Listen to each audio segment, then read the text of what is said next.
السلام عليكم ورحمة الله.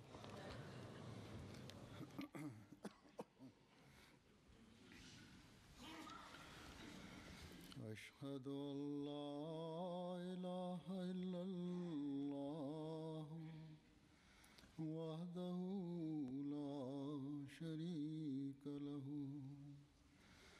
وأشهد أن محمدا عبده ورسوله. أما بعد فأعوذ بالله من الشيطان الرجيم. بسم الله الرحمن الرحيم. الحمد لله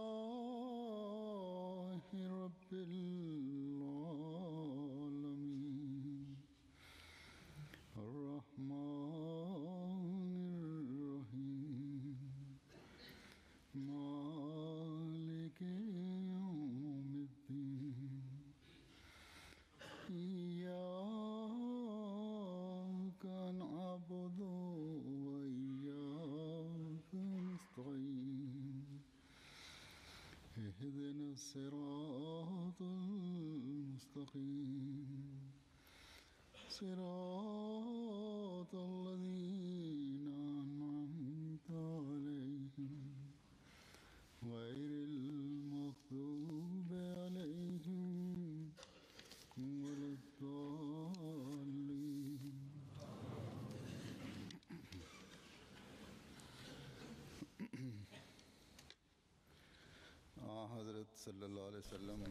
L'amoureux sincère du saint prophète Mohammed Mustafa sallallahu alayhi wa sallam, son serviteur parfait, l'imam de l'époque, le Messie et le Mahdi qui est venu selon ses prophéties et qui a été envoyé par Dieu après une longue période d'obscurantisme, nous a accordé d'innombrables faveurs et jamais nous ne pourrons assez remercier Dieu pour ses faveurs.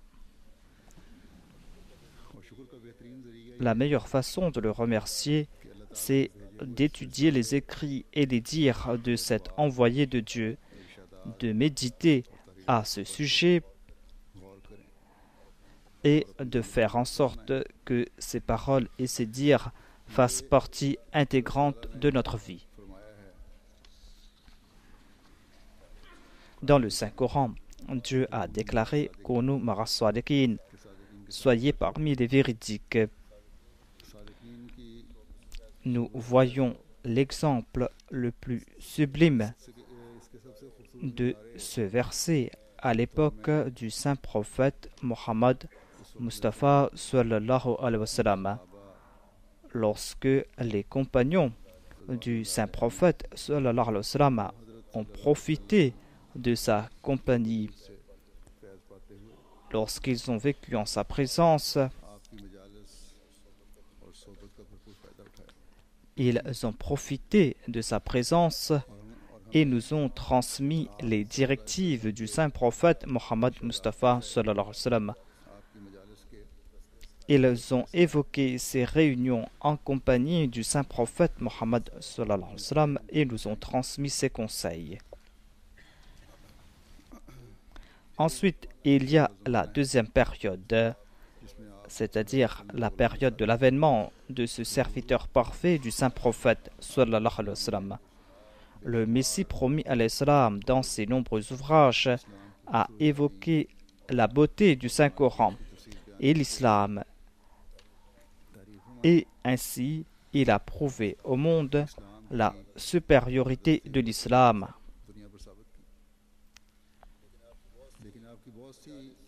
Il avait fait lui aussi plusieurs réunions avec ses compagnons. Il y avait des petites réunions, il y avait aussi de grandes réunions. Il avait aussi fait des discours au cours des jalsa. Tout cela n'est pas préservé dans ses ouvrages. Ses compagnons ont profité de sa présence. Ils ont profité des bénédictions de sa personne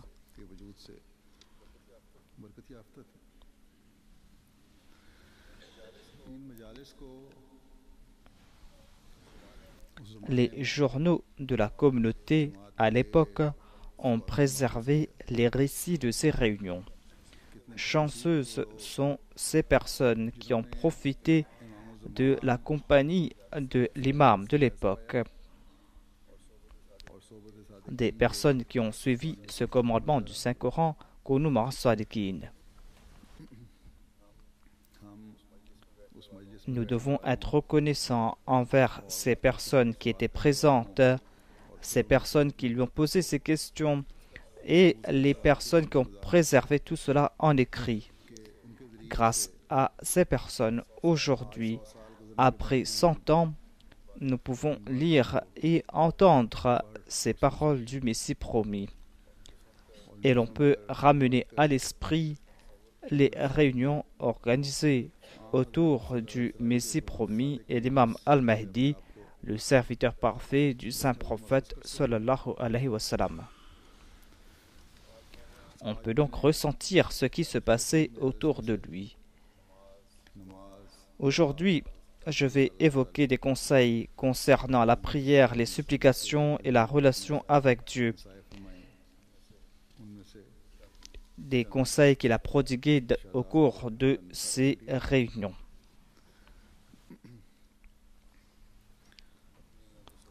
Au cours de la Jalsa de 1907, le Messie promis alayhi salam a fait un long discours. Il a déclaré au cours de ce discours que l'on doit se souvenir du fait que Dieu a évoqué des prières au début et à la fin du Saint-Coran. Le Saint-Coran a débuté avec une prière et se termine avec d'autres prières. Cela veut dire que l'homme est faible et sans la grâce de Dieu, il ne pourra se purifier. Tant qu'il ne jouit pas du soutien de Dieu, il ne pourra pas progresser dans le domaine de la vertu. Dans un hadith, il est dit que le saint prophète a déclaré que tous sont morts, sauf celui à qui Dieu accorde la vie. Tous sont déségarés, sauf à ceux à qui Dieu accorde la direction. Tous sont aveugles, sauf ceux à qui Dieu accorde la vision. Tant qu'on ne jouit pas de la faveur de Dieu, l'on ne pourra pas se débarrasser du joug de ce bas monde. L'amour de ce bas monde sera toujours accroché à son cou. Seul celui qui profite de la grâce de Dieu pourra se débarrasser de ce joug. Mais on profite de la grâce de Dieu uniquement par la prière. Pour profiter de la grâce de Dieu, on doit se tourner vers Dieu et le supplier, afin de se débarrasser des pensées et des chuchotements au cours de la prière. Le Messie promis le salam déclare: c'est quoi cela? Dire Ehdina surat al-Mustaqim par la bouche alors qu'au cœur l'on est en train de penser à propos de son commerce. On est en train de se dire: je dois faire ceci, je dois faire cela, et que je devais faire ceci ou cela. Si vous agissez ainsi au cours de la prière, vous serez en train de perdre votre temps. Tant que vous n'accordez pas prééminence au livre de Dieu et tant que vous ne suivez pas les préceptes de Dieu, vous allez perdre votre temps dans la salat. Et pour cela, vous allez devoir prier. Il y a un incident qui a été rapporté par le deuxième calife. Il est dit qu'il y avait un vieux qui est parti prier dans une mosquée. Et l'imam qui dirigeait la prière pensait à propos de son commerce au cours de la prière. L'imam s'est dit que je vais partir à Amritsar, ensuite je vais partir à Delhi pour vendre ce bien, je vais faire du profit, ensuite je vais partir à Calcutta et je vais faire du profit là-bas. Ce vieux priait derrière cet imam et le vieux a quitté la prière et a commencé à prier séparément. Dieu l'avait informé dans une vision ce qui se passait dans le cœur de l'imam. Les autres s'en sont plaints à l'imam. On lui a dit que le vieux a quitté la prière pour prier séparément. L'imam lui a dit: pourquoi cela? Pourquoi as-tu abandonné la prière? C'est là un grand péché. Le vieux lui a répondu que moi je suis très faible, je suis vieux. Vous avez commencé à voyager d'Amritsar. Ensuite, vous êtes arrivé à Calcutta et vous deviez partir à Bukhara. Mais moi, je ne pouvais pas faire un si long voyage avec vous. Voilà donc l'état de ceux qui dirigent la prière dans certains cas. Dans un discours prononcé en 1906, le Messie premier l'Islam déclare: c'est quoi la salat? C'est une supplication qu'on accomplit avec ferveur étant affligé. Voilà le sens de la salat. Salat signifie ressentir une affliction, une ferveur. On implore Dieu avec ferveur en lui demandant de nous débarrasser de nos mauvaises intentions, en lui demandant de remplacer ses mauvaises pensées par son amour. La salat signifie que seules les paroles ne suffisent pas. Ces paroles doivent être accompagnées d'ardeur et de désarroi. Dieu n'écoute pas les prières tant que le suppliant ne se retrouve pas au seuil de la mort. Supplier Dieu est quelque chose de difficile et les gens ignorent cela. Bon nombre de personnes m'écrivent pour me dire que nous avons prié pour ceci, pour cela, mais ces prières n'ont pas été exaucées. Ainsi, ces personnes commencent à entretenir des doutes à propos de Dieu. Ils sont poussés au désespoir et sont poussés à leur destruction. Tant qu'on ne respecte pas les conditions de la prière, ces supplications n'auront pas d'effet. Une des conditions de ces supplications est que le cœur doit fondre. L'âme du suppliant doit couler devant le seuil de Dieu. En son cœur, il doit ressentir ce grand désarroi. L'homme ne doit pas être impatient. Il doit faire preuve de persévérance et ne cesser de prier. C'est ainsi que ses prières seront exaucées. Le Messie premier l'Islam déclare que la salat est l'apogée de la supplication, mais malheureusement les gens ignorent cela. Les gens pensent que la salat signifie se mettre debout, se courber, se prosterner par habitude. La salat, selon eux, c'est répéter quelques paroles comme un perroquet, que l'on comprenne ces paroles ou pas.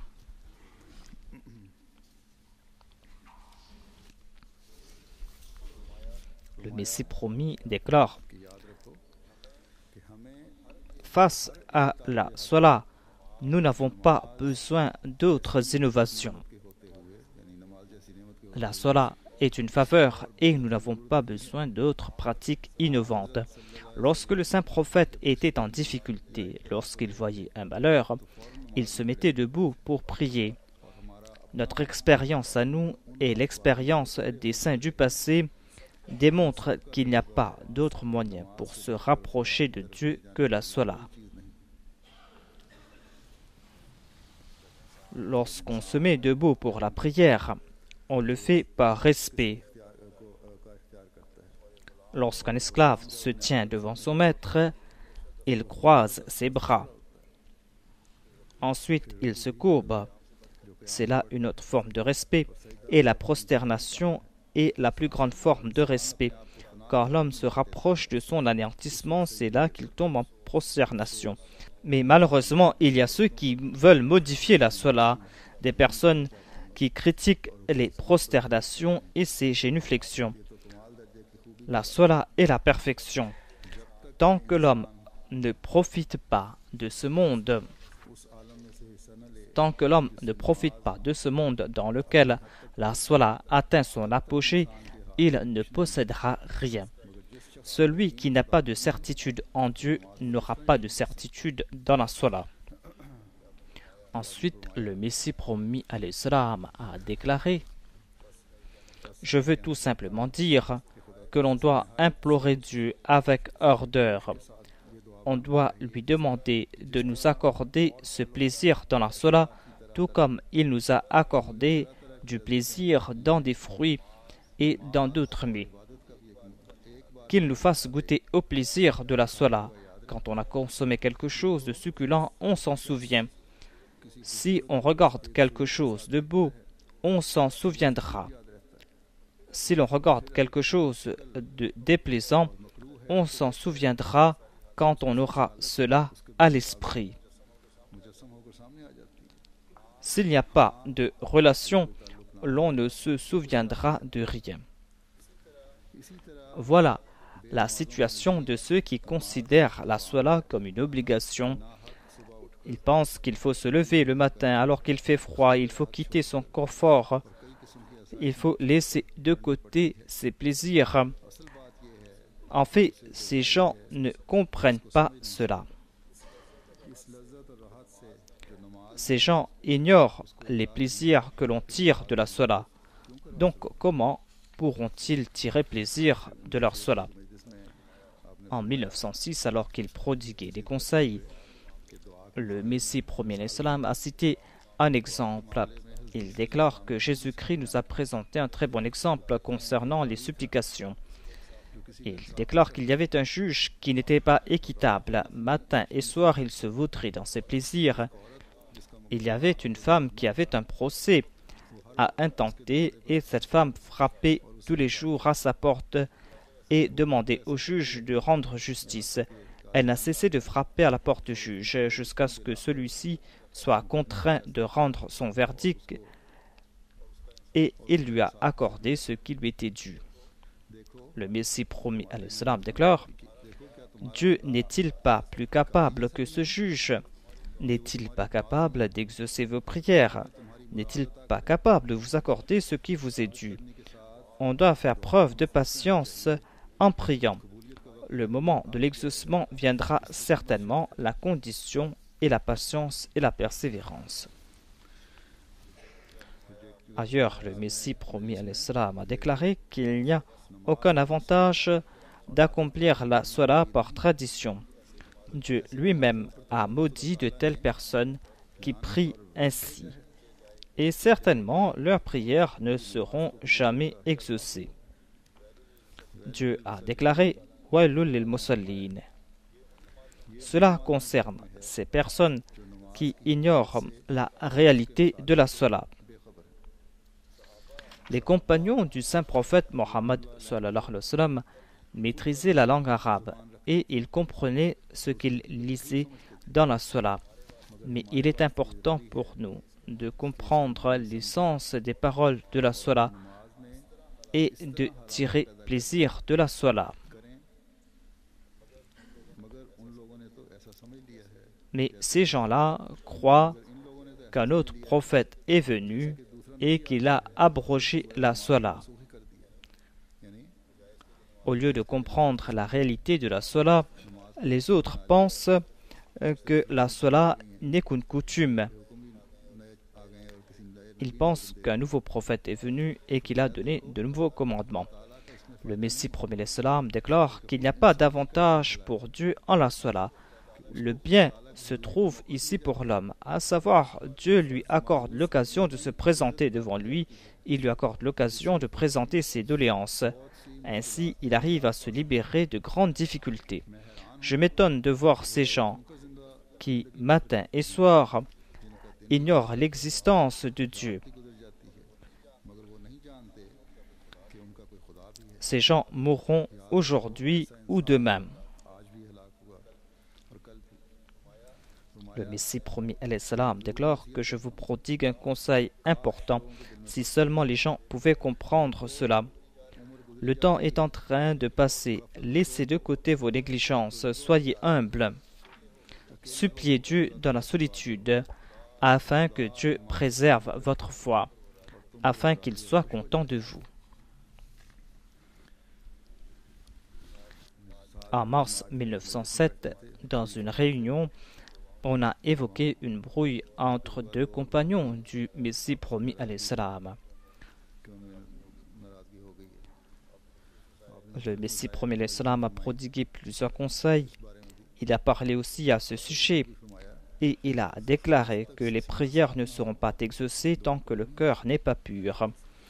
Si vous avez de l'antipathie à l'égard de quelqu'un en raison d'une affaire de ce bas monde, eh bien, sachez que vos prières ne seront pas exaucées.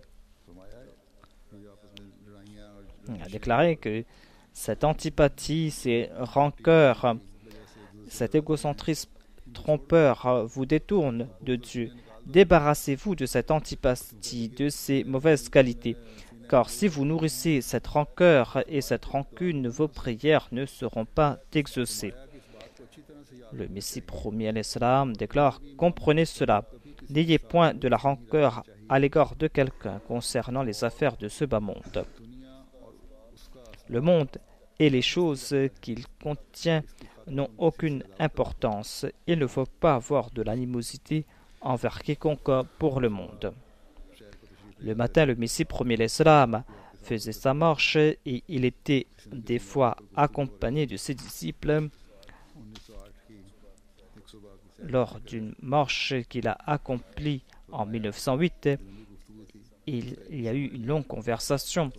Il a déclaré au cours de cette conversation que certaines personnes écoutent par une oreille et font sortir ses conseils par l'autre. Ces conseils n'atteignent pas leur cœur, même si on les conseille constamment. Ces conseils n'ont pas d'effet sur eux. Sachez que Dieu est indépendant. Tant qu'on ne le supplie pas, tant qu'on n'est pas animé d'une détresse sincère, il ne va pas se soucier de vous. Lorsque votre épouse ou votre enfant est malade, ou si l'on vous intente un procès, vous serez dans une très grande détresse. Tant que les prières ne sont pas accompagnées de cette détresse sincère, ces prières n'auront pas d'effet. Ces prières seront futiles. Cette détresse est une condition pour l'exaucement des prières, tout comme il a été dit « Amma yujibu mustarra idha da'ahu wa yakshifu sur » qui répond à l'appel de celui qui est en détresse lorsqu'il l'invoque, qui est celui qui enlève le mal. C'est Dieu qui exauce ses prières. Dans une réunion tenue à Lahore, où il y avait aussi des non-Ahmadis, le Messie premier alayhi salam a fait un long discours. Il a parlé à propos de la prière. Il a déclaré que l'islam signifie que l'homme doit vivre selon les desseins de Dieu. Mais l'homme ne pourra atteindre ce niveau par soi-même. Il n'y a pas de doute que l'homme doit certainement faire des efforts. L'homme doit certainement faire des efforts, mais la prière est le moyen le plus sûr pour atteindre cet objectif. L'homme est faible. Tant qu'il n'est pas soutenu par ses supplications, il ne pourra pas parcourir cette étape difficile. Dieu lui-même a évoqué la faiblesse de l'homme. Il a déclaré que l'homme a été créé faible. Dieu a déclaré que l'homme a été créé faible.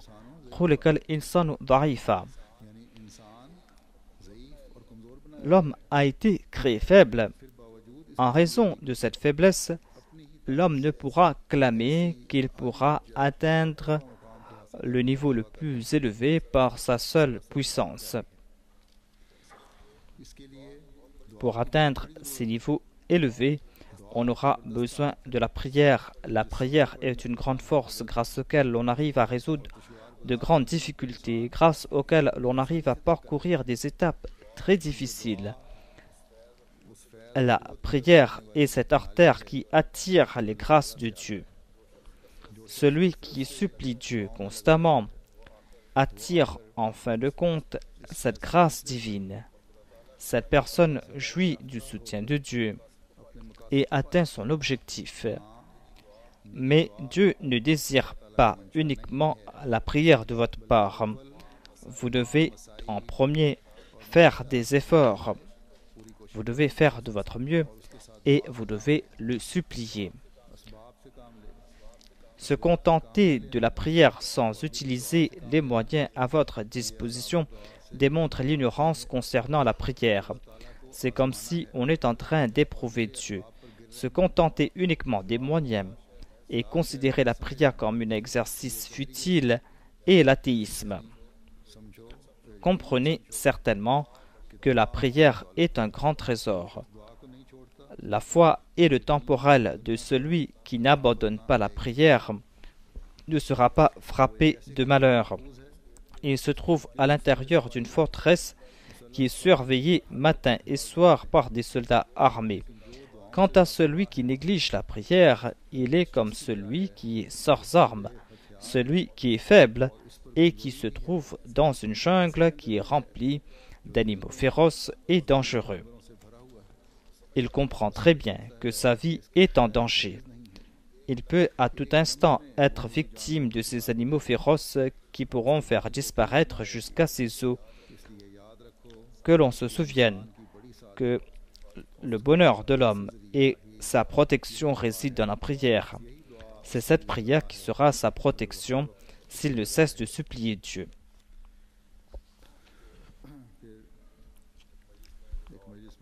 Dans une autre rencontre à Lahore, le Messie premier l'Islam a déclaré que l'on doit se corriger moralement. Ensuite, grâce aux supplications, on doit acquérir l'amour de Dieu. On doit se corriger. Ensuite, grâce à la prière, on doit faire des efforts pour acquérir l'amour de Dieu. On doit éviter toute forme de péché et de vice. On doit se débarrasser de toute impureté interne. On doit se transformer en une goutte d'eau limpide. Tant qu'on ne passe pas par cet état, l'on sera toujours en danger. Avec la prière, l'on ne doit pas abandonner les efforts, car Allah aime aussi les efforts. Et Dieu a cité les plans et les efforts dans le Saint-Coran. Lorsque vous allez prier afin de parcourir cette étape, lorsque vous allez faire ces efforts, lorsque vous allez profiter de cette compagnie et lorsque vous allez mettre de côté ces entraves, lorsque vous allez prier sans aucun artifice, quand vous n'allez pas prier par tradition, vous serez témoin de l'exaucement de vos prières. Certaines personnes commettent l'erreur de prier pour quelque temps pour abandonner ensuite la prière en disant que nos prières n'ont pas été exaucées, alors que ces personnes ne se sont pas acquittées de leur devoir envers la prière. Comment ces prières pourront être exaucées? Si une personne est affamée ou assoiffée, mais qu'elle se contente d'une bouchée ou d'une goutte d'eau et se plaint en disant que je ne suis pas rassasié, va-t-on accepter ces doléances? Certainement non. Tant qu'il ne mange pas ou ne boit pas à satiété, il ne pourra pas se débarrasser de sa faim et de sa soif. Telle est l'analogie de la prière. Si l'homme prie constamment, s'il respecte les conditions de la prière, s'il prie au moment opportun, un jour il va atteindre son objectif. Des centaines de personnes sont mortes parce qu'elles se sont arrêtées en cours de route. Elles se sont égarées. Des centaines de personnes s'apprêtent à mourir sur cette voie. Si vous abandonnez cette voie, vous allez vous égarer.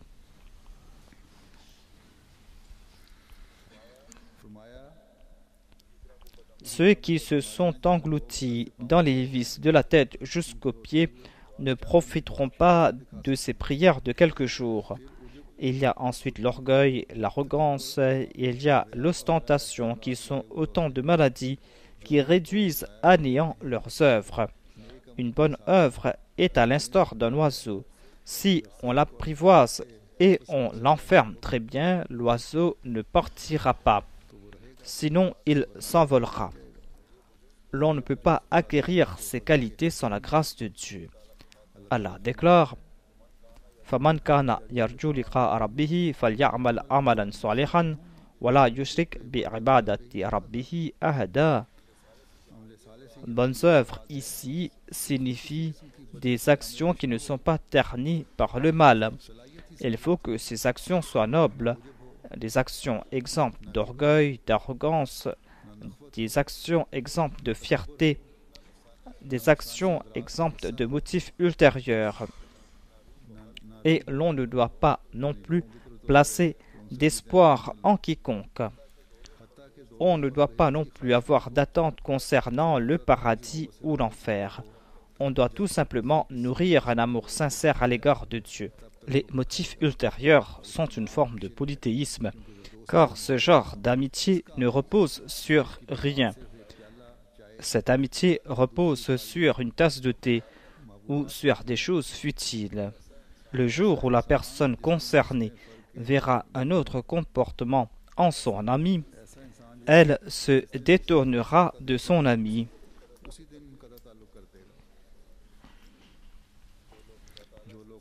Ceux qui se lient avec Dieu afin d'avoir des richesses, afin d'avoir des enfants ou afin d'avoir du succès dans tel ou tel domaine, ces relations entre ces gens et Dieu sont temporaires et leur foi est tout le temps en danger. Le jour où ils seront blessés dans leur dessein, le jour où ils vont subir des pertes, le jour où leurs désirs ne seront pas réalisés, ce jour-là, leur foi sera affectée. Le vrai croyant est celui qui ne rend pas culte à Dieu en se soutenant à quelque chose. Il ne rend pas culte à Dieu sous certaines conditions. En août 1904, à Lahore, le Messie premier l'Islam a déclaré « Il y a beaucoup qui acceptent l'existence de Dieu par la parole, mais si on examine de près, l'on constatera qu'ils sont en fait des athées. Quand ces personnes se consacrent aux choses de ce bas monde, elles oublient la colère de Dieu et la grandeur de Dieu. C'est pour cette raison qu'il est important de demander à Dieu sa connaissance.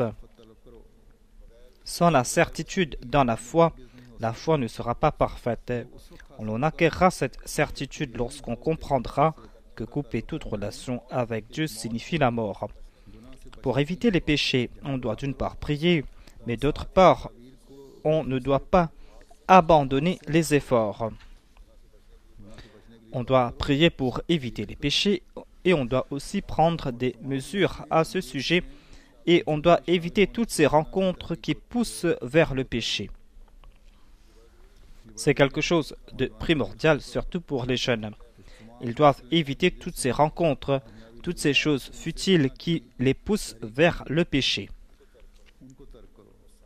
Et l'on doit aussi prier. Et l'on doit comprendre que sans le soutien de Dieu, l'on ne pourra pas se libérer des malheurs qui sont liés avec la vie de l'homme. Voilà ce qui a été indiqué dans la Salat. La Salat, accomplie 5 fois par jour, nous protège de cela. Si on ne protège pas la prière de la concupiscence et des motifs ultérieurs, cette Salat ne sera pas sincère. Cela ne signifie pas se frotter le nez, faire des mouvements par habitude. La Salat est quelque chose que le cœur doit ressentir. L'âme doit couler sur le seuil divin et on doit être imbu de crainte de Dieu. Dans la mesure du possible, on doit créer en soi cette angoisse. On doit implorer Dieu en toute humilité afin de se débarrasser de ses péchés, de cette vanité. Voilà les Salats qui sont exaucés. Si la personne concernée est persévérante, elle constatera qu'un jour ou une nuit, une lumière descendra sur son cœur et elle va se débarrasser de son nafs ammara. Un serpent venimeux possède un poison. La nafs ammara est un poison. Celui qui l'a créé possède aussi son antidote. C'est-à-dire Dieu a créé l'âme et on doit demander à Dieu de nous accorder la possibilité d'éviter ces péchés. C'est Dieu qui possède l'antidote des péchés, mais on doit le demander en toute sincérité, en faisant des efforts. En 1904, dans une réunion où il y avait des nouveaux convertis, le Messie premier a prodigué ses conseils. Il a déclaré que l'homme doit prier en faisant son examen de conscience constamment. Est-il enclin vers ce monde ou est-il enclin vers la foi? Est-il en train de prier pour avoir le confort de ce bas monde ou est-il en train de prier pour servir la foi? C'est quelque chose d'important. Êtes-vous plus enclin vers le monde ou vers la foi? Quelle est la mesure à utiliser? Le Messie promis déclare que quand vous êtes en train de prier, priez-vous pour les conforts de ce bas monde ou êtes-vous en train de prier pour la religion?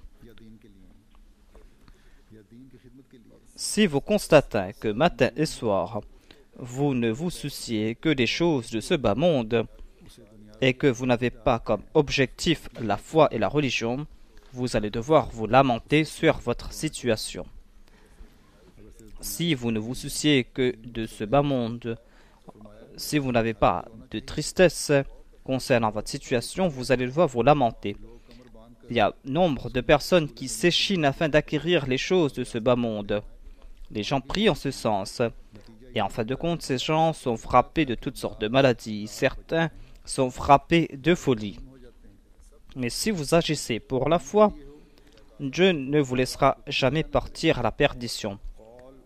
Les paroles et les actions sont comme une graine. Si on vous donne une graine et si vous ne l'utilisez pas, cette graine sera ravagée par des charançons. Si l'on se contente de faire des discours et s'il n'y a pas d'action, ces discours aussi vont disparaître. C'est pour cette raison que l'on doit faire des efforts. Vous devez faire des efforts constamment. Si vous plantez cette graine va pousser. Mais si vous la laissez, elle sera avariée, les charançons vont la consommer. En janvier 1908, le Messie premier salam a présenté le sens de la supplication. Il déclare qu'il y a deux types de supplications. Il y a des supplications ordinaires. Il y a aussi ces invocations que l'on pousse à l'extrême. Voilà le sens véritable du terme dua. L'homme doit prier même s'il n'est pas en difficulté. Il ne doit pas attendre qu'il soit en difficulté pour commencer à prier. Même dans des situations ordinaires, il doit prier car il ne connaît pas les intentions de Dieu. Il ne sait pas ce qui va se passer demain. Il doit commencer à prier afin qu'il soit protégé par Dieu. Dans certains cas, lorsqu'il est frappé de malheur, l'homme n'a même pas le temps de prier. S'il avait prié auparavant, cette prière lui aurait été d'un recours quelconque en ce moment difficile. Voilà donc l'importance de la prière. Au cours d'un discours, le Messie premier Islam a déclaré que les membres du corps d'un être humain, ses deux mains, ses deux pieds, se soutiennent les uns les autres.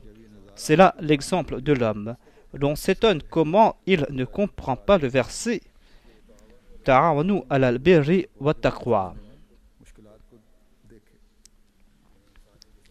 L'homme possède deux mains, deux pieds, il possède un corps et chacun des membres de son corps soutient les autres membres de son corps.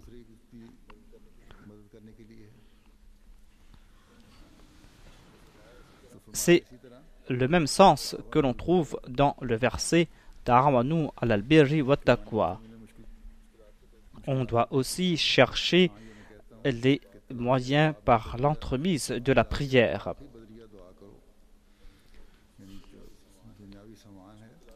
Si vous voulez les choses de ce monde, vous allez devoir aussi prier.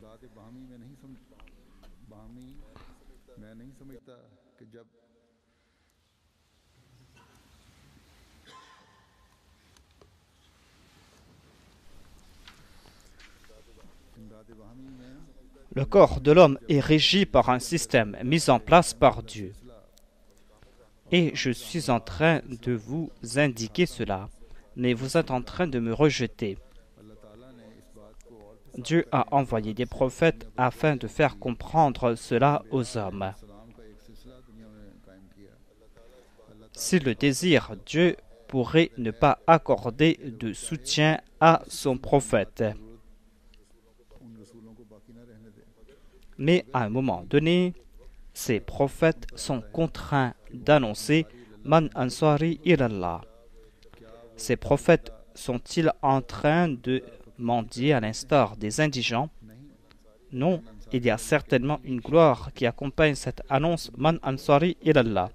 Ils veulent tout simplement montrer au monde comment utiliser les moyens. Lorsque les prophètes annoncent « Man ansari ilallah », cela ne veut pas dire qu'ils ont besoin de quelqu'un. mais ils font cela tout simplement pour enseigner certaines choses aux hommes. C'est là une partie de la prière. Sinon, ils ont foi parfaite en Dieu. Ils ont la certitude quant à l'exaucement des promesses de Dieu. Allah a déclaré « Inna lanansuru rusuluna walladhina amanu fil hayati dunya ». Ils savent que certainement cette promesse va se réaliser. Si Dieu lui-même n'insuffle pas dans les cœurs des gens, il doit venir en aide aux prophètes, ils ne viendront pas à son aide. Le véritable soutien est celui à propos de qui on dit « Ni'mal Mawla wa Ni'mal Wakil wa Ni'mal Nasir ».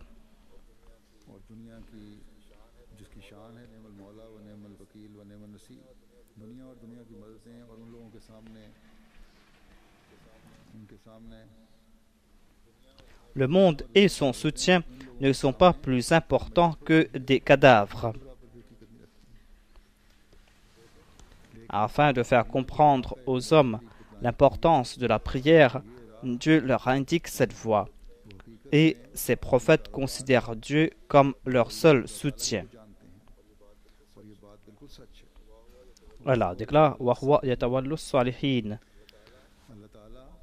Allah envoie les prophètes afin qu'ils montrent ses œuvres par l'entremise des autres.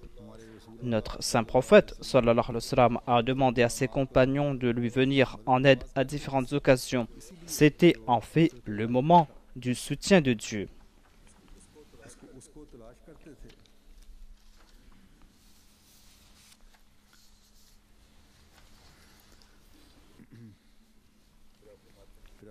Le Messie premier déclare que la prière est comme cette source d'eau pure auprès duquel est assis le croyant.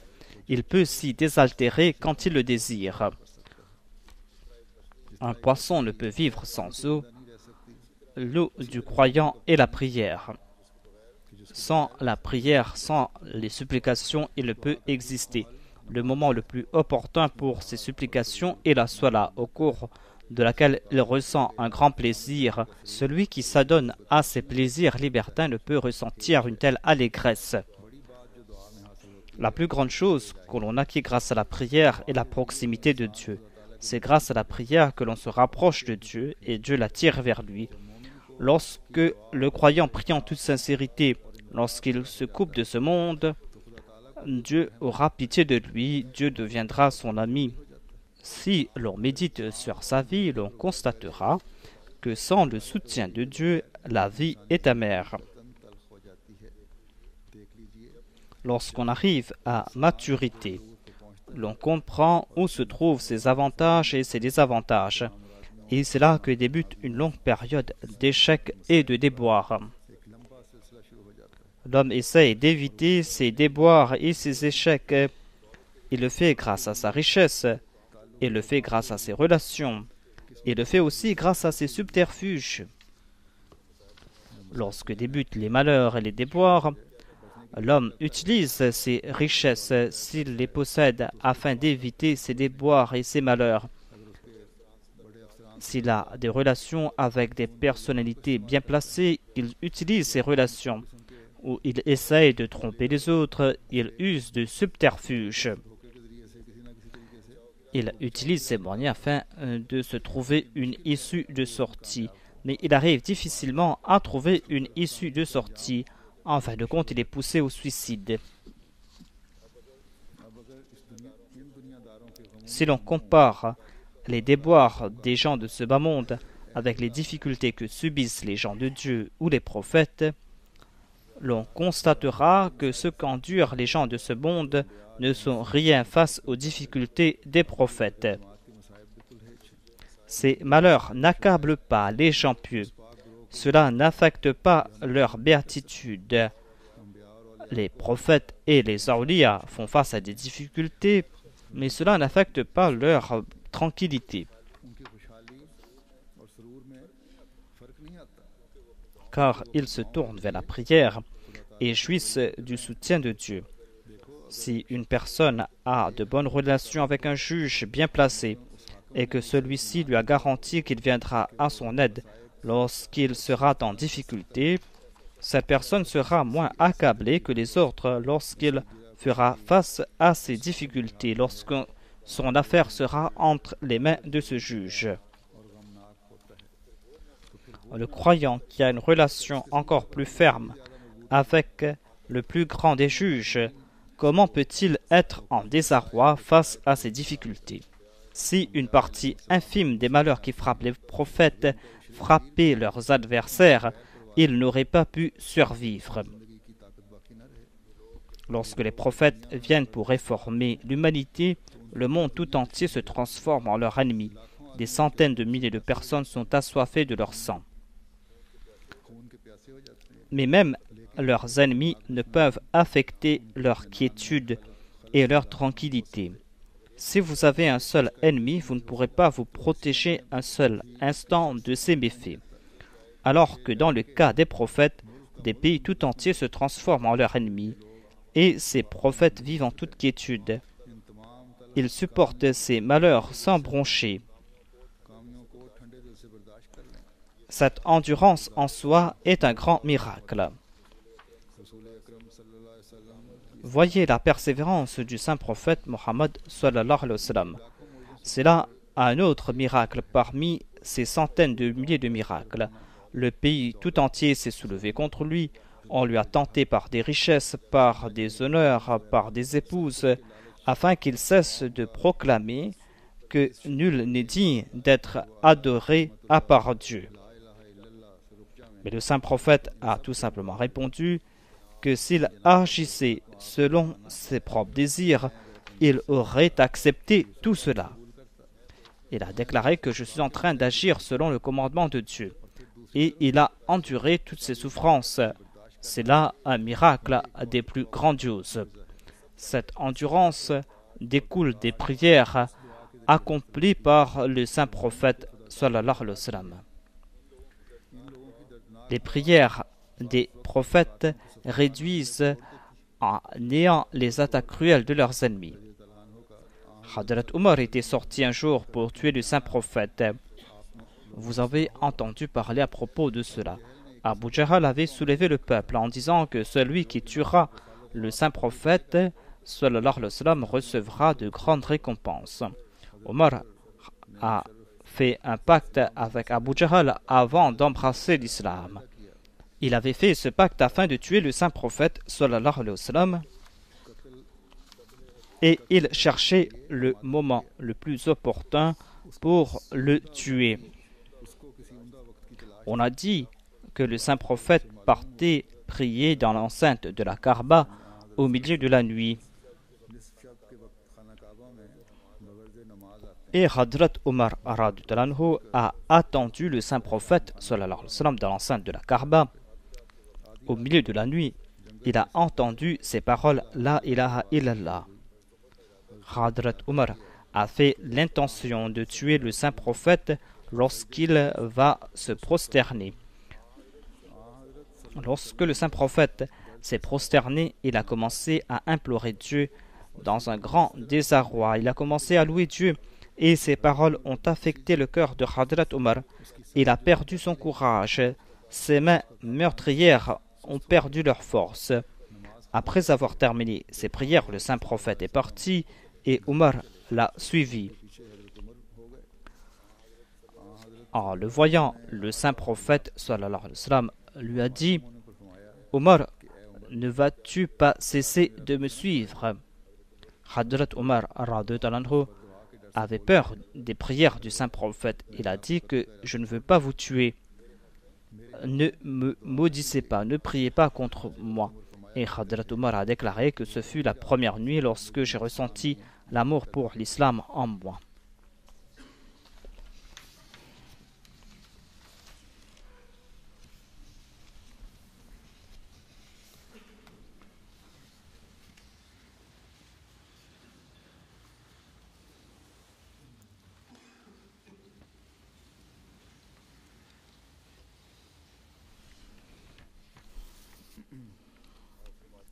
Le Messie premier l'Islam déclare au cours d'une conversation que l'ennemi critique mes paroles et mes actions en raison de son hostilité, car son cœur s'est perverti.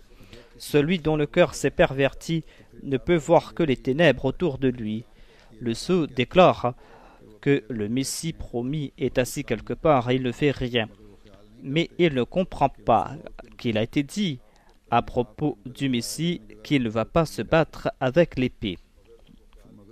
Il n'a pas été dit que le Messie va prendre l'épée entre ses mains et il n'a pas été dit qu'il va se battre. Il a été dit que les mécréants mourront par le souffle messianique, c'est-à-dire il va tout accomplir par ses prières. Si je savais qu'il sera d'un avantage quelconque pour moi de sortir, je ne serais pas là assis pour une seule seconde.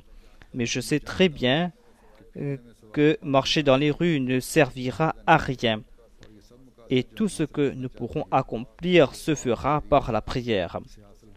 Il y a une grande force dans la prière. Il y avait un roi qui était sorti un jour pour conquérir un pays. En cours de route, il a rencontré un mendiant qui a arrêté son cheval. Il lui a dit « N'avance pas, sinon je vais me battre contre toi. » Le roi était tout étonné.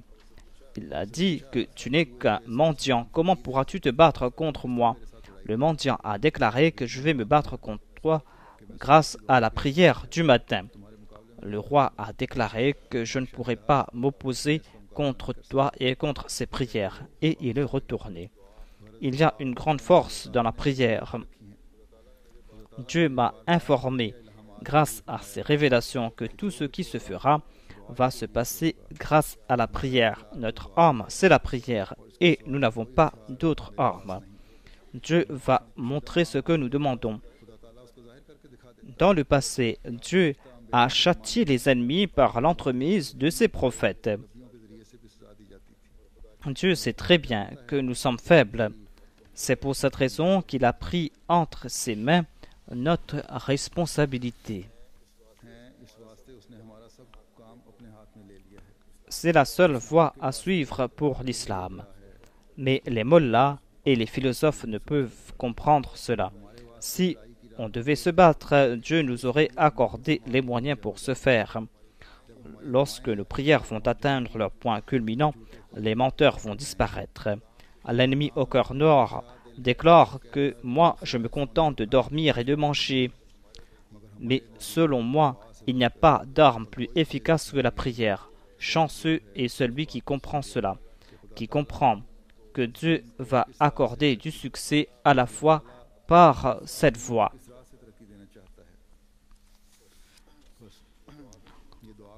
J'ai donc présenté quelques exemples concernant la prière. Qu'à la face que nous puissions comprendre l'importance de la prière, que nous puissions traduire ces conseils de la pratique, que nous puissions tout le temps avoir comme objectif Dieu, que nous puissions avoir comme objectif son plaisir, que nous soyons dans le bonheur ou dans le malheur, que nous prosternons tout le temps devant Dieu et que nous comprenons l'importance de ces prosternations, que nous comprenons l'esprit avec lequel nous avons prêté allégeance au Messie premier l'Islam, que nous puissions comprendre nos responsabilités à ce sujet. Ce sont là de grandes responsabilités. Chacune de nos actions, chacune de nos paroles doivent être consacrées à Dieu. Que Dieu nous accorde la force pour ce faire, que nous puissions accorder préférence à la foi et que nous puissions prier en ce sens. Les attaques des ennemis de l'Ahmadiyya sont de plus en plus virulentes. Priez aussi pour la protection de la Jamaat. Qu'Allah retourne les complots de l'ennemi contre lui. Qu'il protège à chaque instant la Jamaat. Allahumma inna naj'aluka fi nuhurihim wa na'udhu bika min shururihim. Ô Allah, nous te prenons comme protection contre l'ennemi et nous demandons ta protection contre leur méchanceté. Rabbi inni mazlumun fantasir. Mon Seigneur, j'ai été traité injustement, venge-moi. Rabbi kulli shayn khadimuka, Rabbi fa'fazni wansurni warhamni. Ô mon Seigneur, toutes choses te sont soumises. Accorde-moi ta protection. Aide-moi et aie pitié de moi.